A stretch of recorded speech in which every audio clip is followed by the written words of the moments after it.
Welcome to Dateline Health. This is Fred Lippman coming to you from Nova Southeastern University. One of the first things I got to tell you is that we have a new set. It looks pretty nice to me. I hope it looks nice to you folks out there. As Mr. Rogers said, welcome to my home. This is it.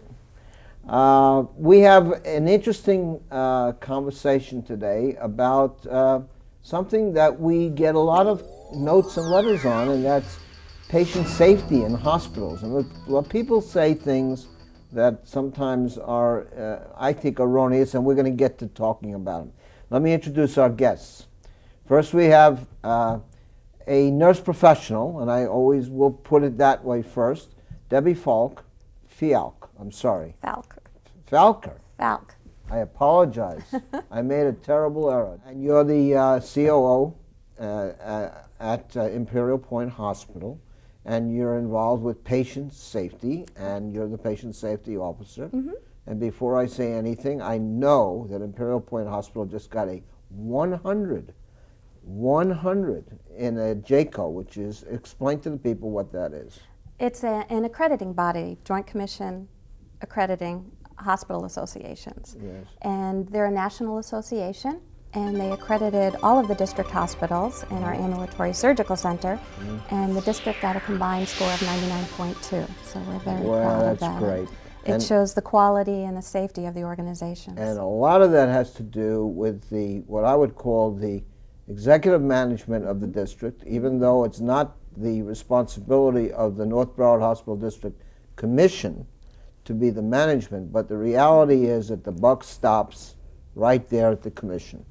And we're very proud to have Cora Braynon, who is also a nurse professional and a long-time advocate in the field of public health.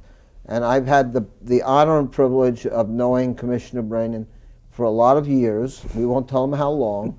And welcome, Commissioner. Thank you. Thank you. Got to get talking this morning. That's all right. Well, I'm just glad to be here. We don't tell the people it's morning or evening because you never know when they're going to see it. But that's all right. Yes.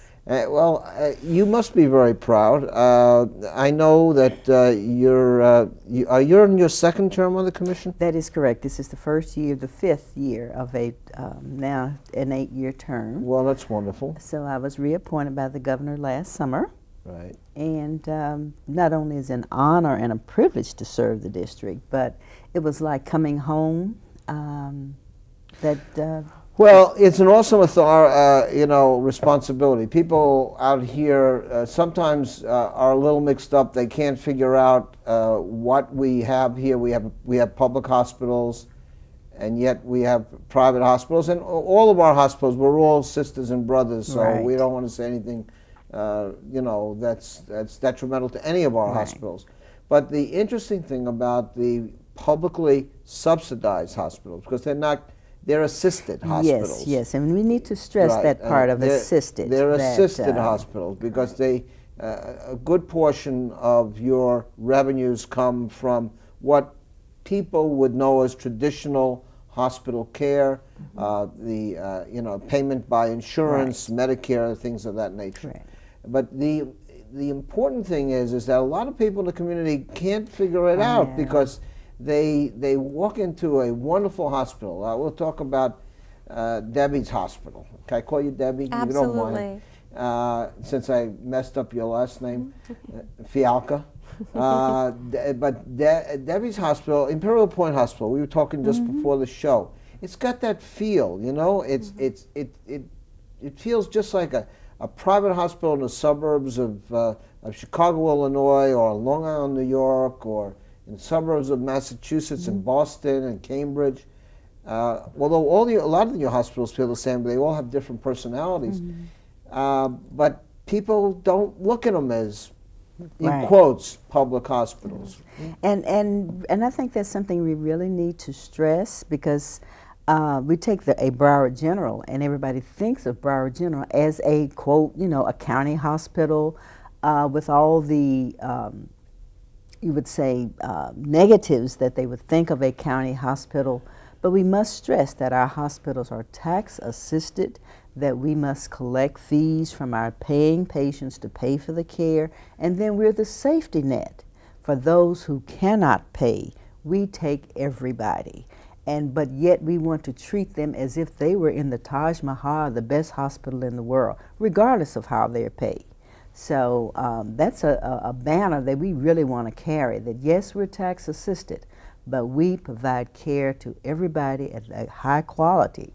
And I think that's what JCO came around and showed, that quality is there, whether we're considered county, whether we're considered tax assisted. This is the best hospital system that of any size. But if you know that we are about fourth, or I think it's the sixth largest. we founded the sixth largest health system nationally. in this country. But when you go into an Imperial Point, you think you're going into a private, service-oriented, everything. I mean, and you go, and now we're raising, the other hospitals are coming up to Imperial Point.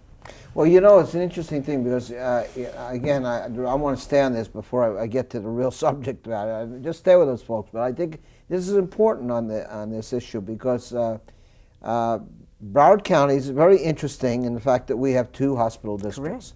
And of course, I'm not going to get into the history of how the county was split into a South Broward and North Broward district, but Nova Southeastern University sits in the North Broward Hospital District.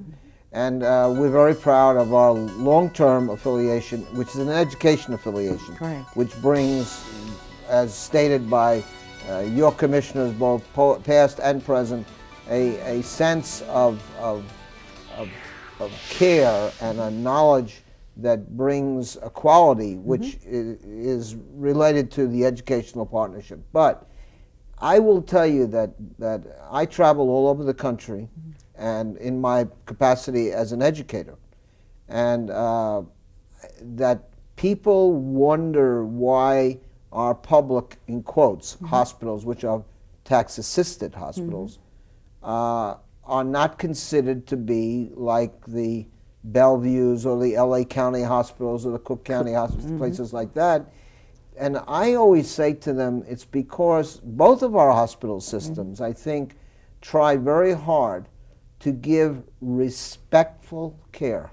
And I always say that, respectful care.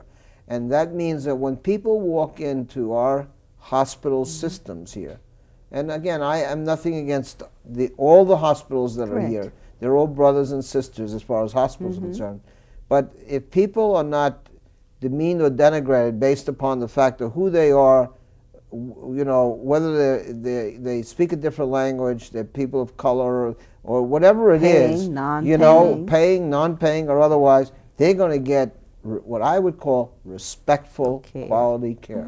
And I think that's a very important point. And a part of those scores that we came up with, that we must measure what people think about us.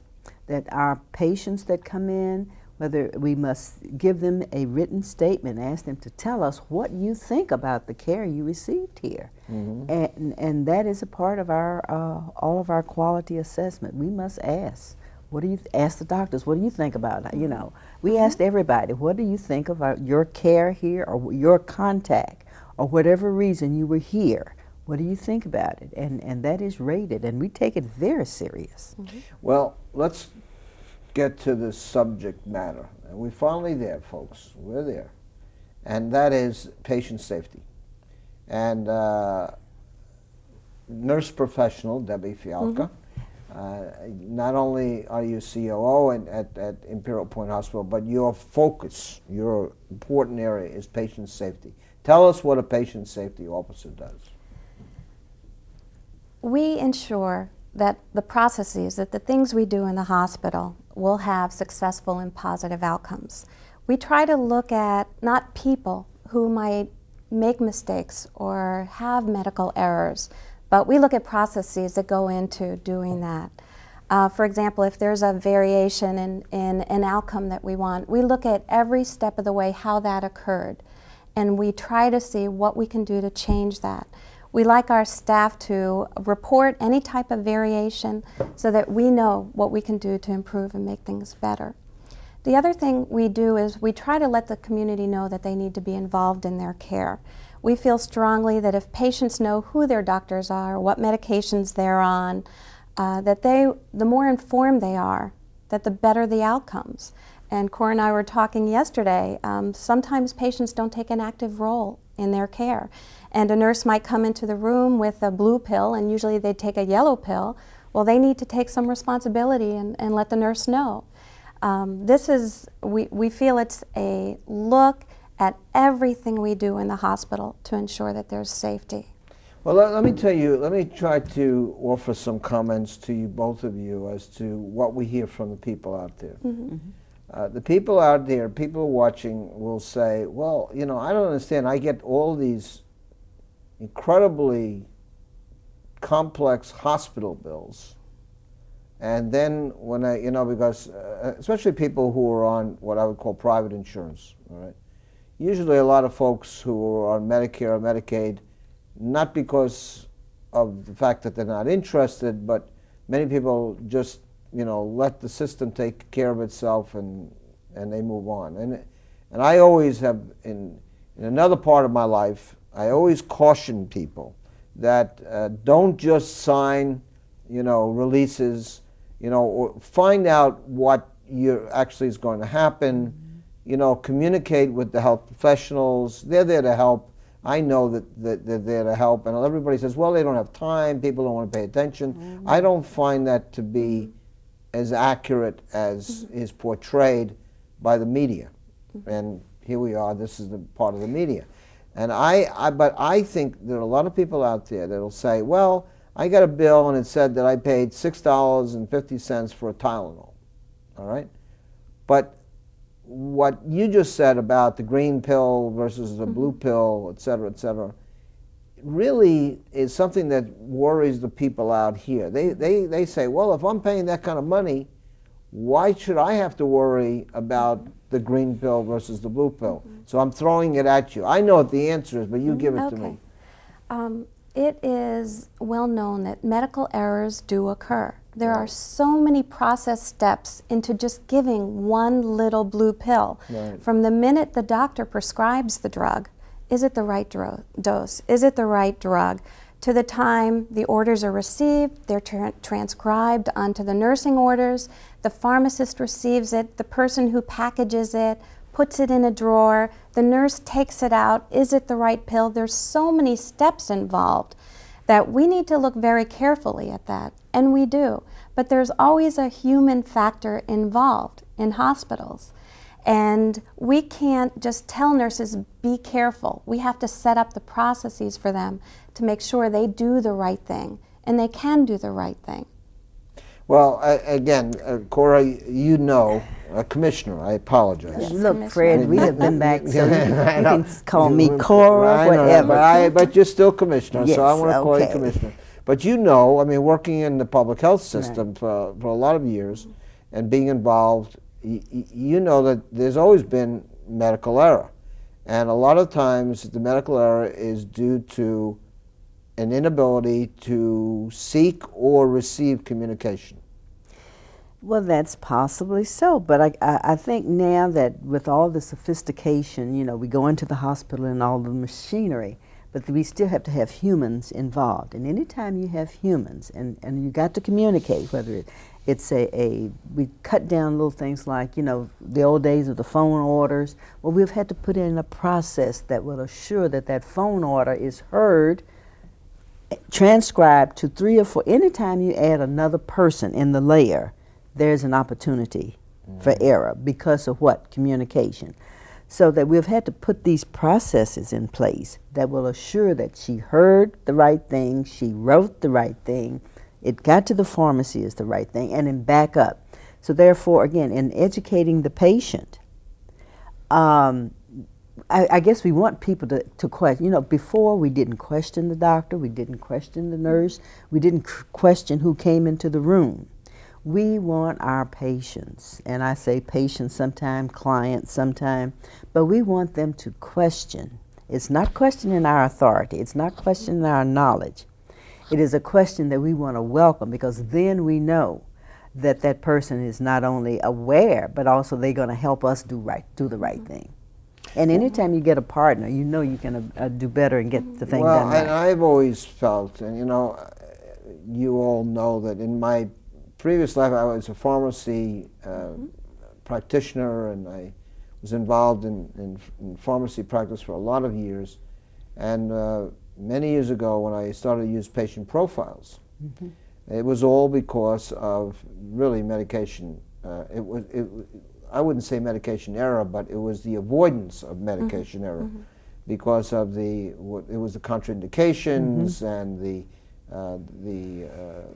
idiosyncratic events that occurred with patients. Patients would refer issues back more readily to me as their pharmacist than they were relative to their health professional. I can't tell you the reason why, but we would end up, notating these things, trying to get them back to the physician's offices, and that's the kind of error that we have to adjust somehow within our system. There is a lot of pressure, though, folks, and I'll tell you, particularly, and I think the treasure inside the hospital, that golden light that you see inside the hospital, is the nursing staff. Oh, well, I know that. And not because both of you are nursing professionals. And I we're think the 24/7s. We're there 24 hours. Yeah, and I think we got some of the finest professional physician practitioners in the world, never mind the United States, centered here in South Florida. And again, it's not only at the North Broward Hospital District. We have some South, and we have a lot of people. But we all know that. I mean, certainly, for example, with the North District's now affiliation with the Moffitt Center in Tampa, you all recognize that you needed additional expertise. Correct. So that's the affiliation. But it seems to me that that medical error is something that these folks out here they're afraid, they're scared, and they want to know what can we do. So jump in, Debbie. Well, let me tell you what the district has done. We want to have a culture of safety. We've worked very hard on it. We want our staff to report any occurrence variances, medical errors that occur, so that we can track and trend and look at any high-risk processes and look at them proactively as well to make sure that errors don't occur.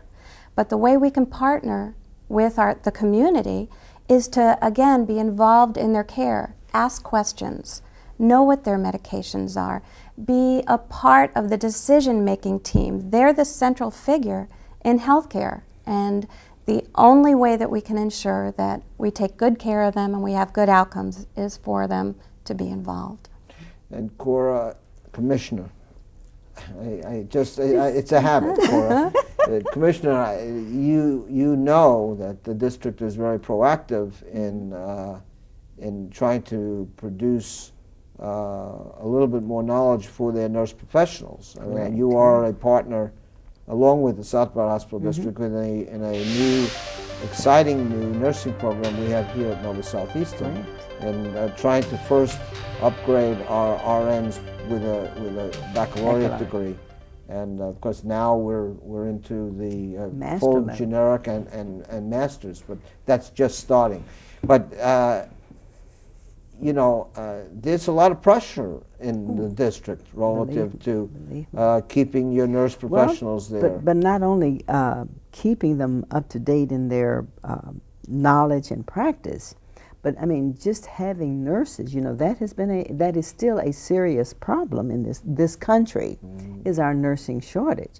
But the district, again, has been proactive, that we have stepped out way out front to make sure that we even have nurses in our, enough nurses in our system. We will never say we have enough, but at least we have, our vacancy rate, again, is some of the lowest in the country. All because we offer opportunities for education. Naturally, we pay competitively, but we had to do these things to, again, what is this? We get nurses, and this is one, I guess, an issue we can feel free to talk about, but we got trying to get away from this wholesale use of agency nurses. These are part-time people that we hire through a contract. We want the nurses to be employees of the district, have their loyalty to the district, and that this all adds to the quality. that these are steps that we have taken over the last 2 years to get nurses that are loyal to us. Well, They're in the family. We offer this extra education. I mean, we just go all out to, because we know if they get the opportunity for the extra training and education, they're going to do a better job at the bedside. So well, it's a hand in glove. loyalty to the district really equates to loyalty to the patients, which really eventually relates to, hopefully, these folks out here recognizing that they can communicate with that loyal employee of the district and that they have no worries because this person here is trying to do something which is correct not only for the patient but for the district. And as you know, as a patient safety officer, that we don't want, or the district or any of the hospitals, they don't want these errors because it creates a lot of problems for them. Forget the litigious nature of our society. We're talking about the outcomes issue. Absolutely. Correct? Absolutely. We're constantly looking at patient outcomes, and we want good quality care provided. And the more the competency of the nurses is, the more that the leadership sets up a culture where we want them to succeed and have good outcomes, then the more we work as a team and patients are happy and satisfied. Yeah, I mean, I was just thinking, you take a magnificent, I can pick any one of the people out, Carl Gill, Nicholas Tronicus, Ron Fowler, people like that. They're so skilled. They do their surgical procedures, but then really they're handing them over to your nursing staff. That's right. That's right. And the patient, and that's what you're saying. It's a team. It's all teamwork. We have wonderful physicians in the district that give excellent care, and we have to work as a team. And of course, I wouldn't want to leave out Dr. Kalari. I apologize. Oh, yes, yes. But That's your friend, too. I could see he's going to make a phone call. The minute he sees the show, he'll say, "Oh, you left me out." But I leave out a lot of people. I mean, Mike Chisholm's going to get all upset. Everybody gets upset at me. But I use that as examples. Yes, it is communication. Right. Communication is the key to safe patient care. The doctors have to talk. The nurses have to talk to each other. The ancillary departments, respiratory, pharmacy, everyone has to work as an interdisciplinary team to make sure that we're addressing all of the patient's needs. And I think this is something that people don't realize, that when we talk about the doctors and all these partners, there are different committees. And I mean, and the district our culture is allow the staff time to deal with prevention, preventing problems. The various level committees, we have key groups. Physicians are on them, pharmacists are on them, housekeeping is on them, nutrition, all areas. They function on these committees to look at and prevent problems. Now there's one other thing that we didn't mention that, and I do feel we should, our Board of Commissions supports these kinds of activities. We as board members participate where possible and where our role is appropriate, along with staff, to assure these safety kinds of things.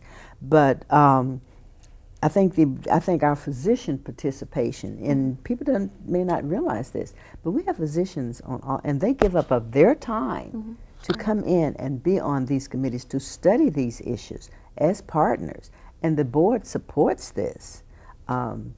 Take the time, and I look at at first when I came on the board and I saw all these committee meetings, and I'm like, well, when do people work? And then as I got to learn more, I found that is an investment that we must do. Allow the time to have these things studied so that we don't have the problems. But people out here that are watching us, they expect that. And they expect it when they walk into a public supermarket or Walgreens pharmacy, or I use names because they expect the corporation, the business end of it, to have everything right for them. That's right. All right? Absolutely. So it's no different than it is in a hospital. Very quickly, because we're down to the last 2 minutes of the show. See, I told you, it's just like sitting in a living room.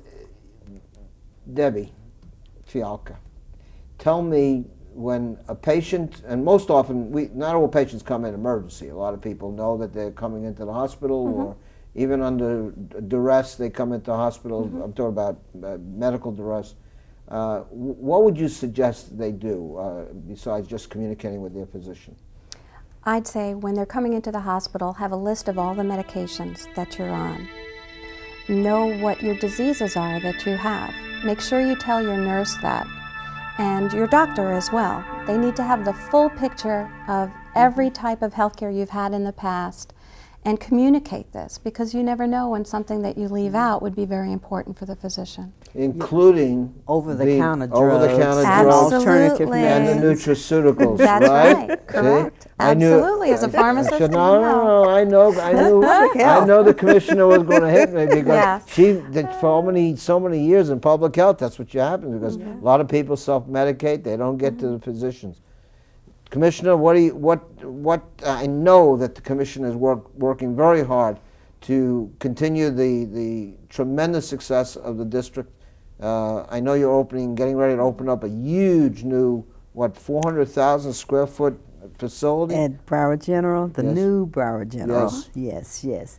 But again, it's still we're really just trying to keep up with what's there and bring the best services, the best facilities to this community. So we're really just trying to keep up. But, and I think the partnerships that we have gone into, the bringing in of the Jackson people up here to do transplants at Broward General, we've got the best thing going here in Broward County, believe me, whether it's North Broward, South Broward, our partnerships with our proprietary hospitals. But believe me, Broward County, we have a gem that we need to let the world know about, that we have some of the best hospital systems. We may be number 6 in size, but I think we're number 1 in quality and of care. Well, when you put both districts together, I think you're the third largest health providers in the country. Anyway, we're down to the last 20 seconds of the show. I want to thank you very, very much, Debbie Fialka, from Imperial Point Hospital, one of my favorites. The 100 Hospital. Right, Yes. and 100 Hospital. Yes. And Commissioner Cora Braynon, longtime friend, Yes. a great advocate for the Absolutely. people. Very supportive. So proud that you're on the board. Just stay there. And we're very proud of our relationship at Nova Southeastern with particularly the North Broward Hospital District and Broward General. We thank you. Anthony, thank you for having us. Well, no, thank you. Thank you both. And I appreciate it. And I hope, folks, that you got some information. Remember, patient safety has a lot to do with you. These folks want to help, but we need your help when you're in the hospital or before you get to the hospital. So mark these things down. As we said, hopefully you picked up some pointers today. If you have any questions, just dial up the phone, give us a call. This is Fred Lippman from Dateline Health at Nova Southeastern University, and we'll see you next week.